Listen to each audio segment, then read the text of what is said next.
Inclusivity begins when we start seeing people for who and what they are, not for who we expect them to be.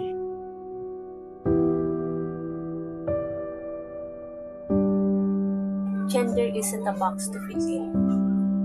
It's a spectrum of identity and self-expression. Gender inclusivity means welcoming all genders. Gender is not just male or female. It's about how everyone sees and expresses themselves. It's listening to people's stories, making them feel seen, and choosing words that don't hurt. Many still experience judgment just because they don't fit gender expectations. Most of the time, some are bullied, misgendered, or tend to feel invisible. And if they start with small things such as jokes, harassments, labels, or even silence.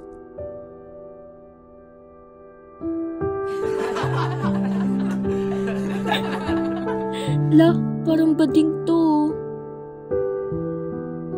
Uy, okay ka lang? Oo, okay lang ako. Tara, samahan niyo ako mag-CR, be. Minsan, di kailangan ng insulto para masaktan. Sapat na yung pagtawa ng iba sa kung sino ka. Don't change who you are. In a world full of judgment, you are enough. You are valid, just as you are.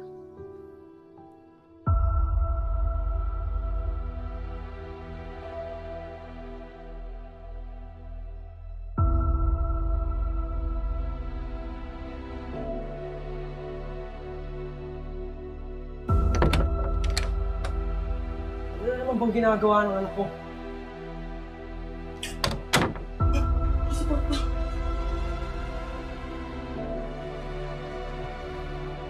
Mark! Ano na naman ba yung ginagawa mo? Ilang beses ko masasabihin sa'yo, hindi ka babae. Paano ba? Ito ako. Hindi ko na kaya itago kung sino ako. Sa bahay na to, ako ang masusunod. Hindi ikaw. Ubarin mo yan. Tanggalin mo yan. Ubarin mo yan. Ayoko niya na. Ayoko na yung tayo sa pagmamahal ko. Hindi naman ha. Ayoko nga niya.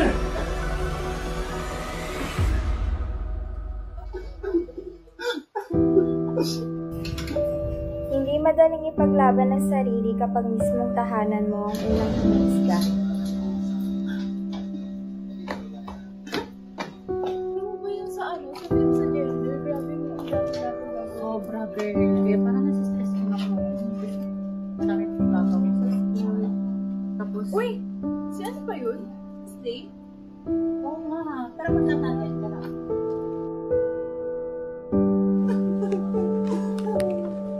Okay na lang. Yes ka lang, sis.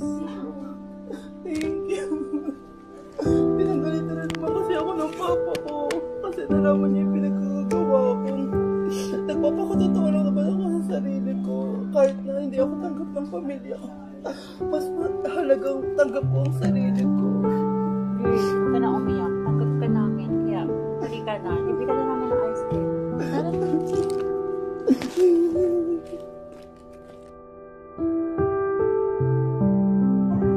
Change doesn't have to be larger. It starts with small and tiny acts of respect. So speak up when you see someone being disrespected.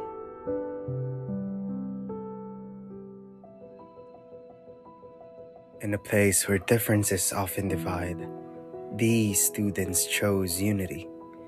They remind us that inclusion isn't about treating others as different, but treating everyone as equals. Because respect knows no limit, no labels, no gender, only humanity.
Ang pagiging eksklusibo ay hindi tungkol sa pagtrato ng iba, kundi sa pagtrato ng pantay.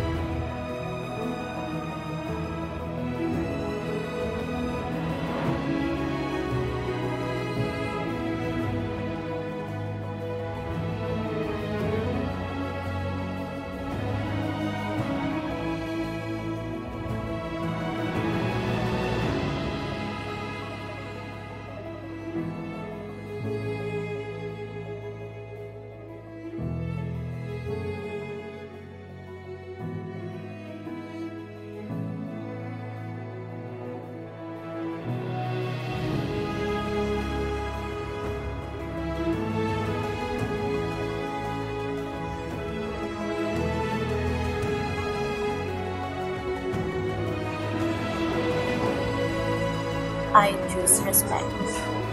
I stand for equality. I support gender inclusivity. I believe everyone belongs.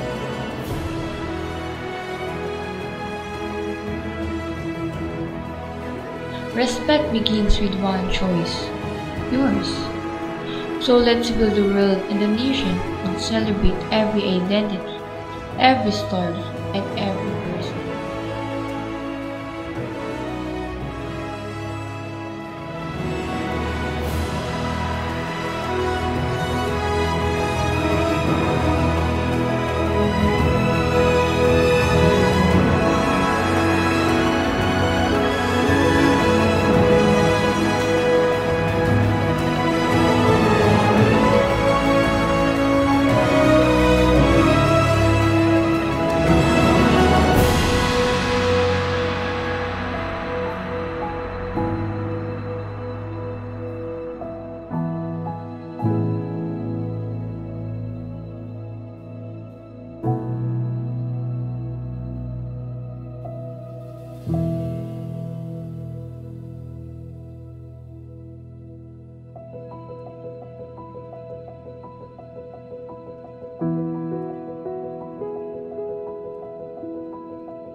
Kina, bakit di pa kayo nagkayakapan ulit?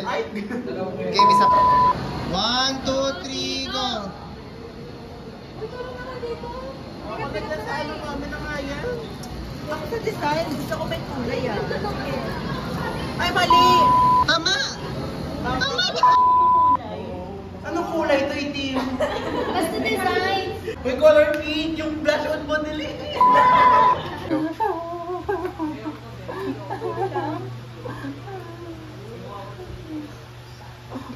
Ulit nga, pakabagal.